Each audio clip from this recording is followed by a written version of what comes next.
Hi guys, may panibagong vlog na naman tayo dito sa ating Toyota Hilux guys. So reprice na siya guys, yan pinakamababa na sa yan yung asking niya guys dati ay 1.1 million plus. So yan, reprice ni boss kasi medyo tumagal na dito sa amin kaya ibibigay na namin kahit ah makabawi lang yung yung tubo ay puhunan ni boss.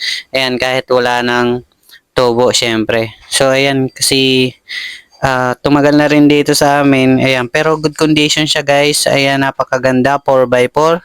2017 Toyota Hilux G. So ayan, nakaraan ko pang na-vlog to syempre. Ayan, may reserba na rin siya guys.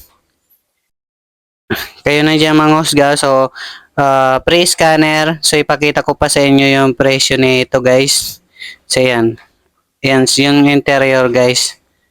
Yan yung presyo guys. 1.120 million. So, yun sa mga vlogger kasi ay sa mga price ng vlog. So, ayan. So, mga negotiable naman siya. Pero ngayon guys, 1 million na lang siya. Isang bagsakan, 1 million. Kunin nyo na to. So, cash buyer lang po. Ayan. Pasok na to sa mga nagbabay insel dyan. So, good condition na yun sa sakyan. Yan, nilagyan namin ng uling kasi para hindi siya alamagin. Iamag sa loob, okay? So, ayan guys. 1 million na lang talaga siya guys. So, puntahan nyo na habang murang-mura na ng Hilux na to 4x4. Naka 4x4 pa kayo. Ayan yung mga picture niya. Okay?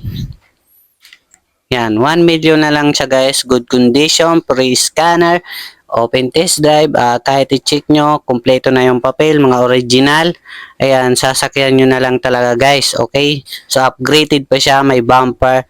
So, ayan guys. So, thank you guys. Sana ay magustuhan nyo.